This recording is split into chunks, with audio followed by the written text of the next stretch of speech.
So tucked in that blanket of rain overnight. It's not too cool. We're actually in the upper 50s, but just make sure that you remind the kids even. There could be some high water. Honestly, our school bus drivers are going to be some of the first out on the roads this morning, keeping an eye on things and checking on those routes. But definitely watch for high water this morning as we start the day in the upper 50s. But in terms of the actual rainfall, yeah, that's backing off over the next hour. That back edge will then be lined up through Knoxville, like I was showing you a moment ago, through Madisonville. Still some spots of rain behind it, but the active, persistent rainfall moving east quickly. By 6 a.m., pull that out of Knox County. Still some pockets of rain along that edge in areas like Roane to Loudoun. Could get one of those showers then around Knox County around 6:30. But really by this point, our area is clearing. Last few spots of rain in that second half of the 6 o'clock hour. A few scattered pockets of rain developing with the clouds. There's actually more active rain just to our south, so that's why it wants to kind of wave up into our area a little bit. South Valley will run a little bit cooler because of it. That'll give you some more rain at times. Meigs, Ray, Bledsoe to McMinn, Monroe, kind of right along the edge of our area.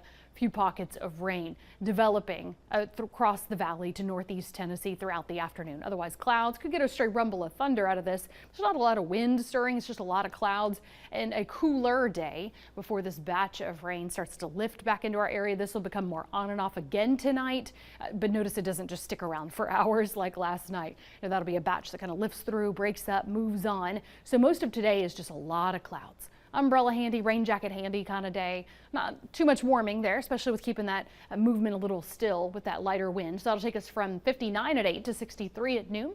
Your high today 66 and then low 60s with that on and off rain tonight. Tomorrow morning will still be spotty at first, but it'll start getting windy and it'll start warming pretty quick in the morning hours, because that cold front's on the way, kicking off our first alert weather day late morning with the winds, midday with the arrival of these storms. So we'll focus on the storm timeline first. Midday arrival on the plateau, moving east, scattered batches of downpours and storms. So notice it's still a broken line. That means in Wartburg it may not be as noisy as it is in the north end of Morgan County. That's going to be this line moving in. Broken storms, but still some isolated stronger to severe storms here will be what we'll be monitoring as that moves east northeast across our area.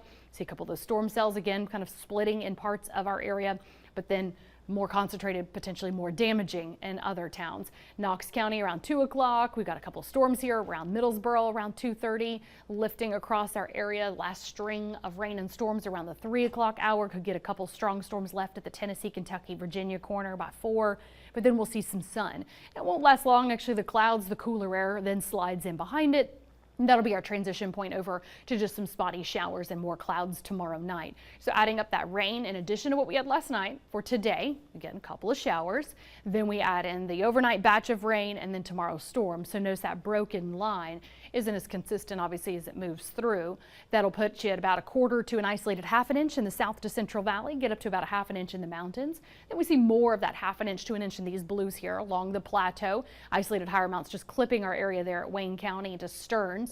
And then you're sticking with that half an inch to an inch along the Tennessee, Kentucky line to far northeast Tennessee, getting back into that 1/10 to a quarter of an inch in much of the foothills here to far northeast Tennessee, like Greene County area. So obviously some big ups and downs. The winds, as I mentioned, that kicks up sooner and lasts longer. So this alone can cause damage, and then we could have a stronger to severe storm. That's why the high wind alerts have been issued from the National Weather Service.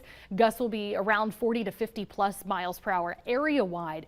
And then an individual storm can crank that up more. So it will be the end of the day before those winds back off tomorrow. Temperatures then take a hit. We're closer to normal on Saturday in the upper 50s. Clouds to sun during the day. Stray mountain snow in the morning. But looking at a faster warm up to 60s Sunday to Monday ahead of our next system. That'll be bringing more so some scattered showers at times for a couple of days.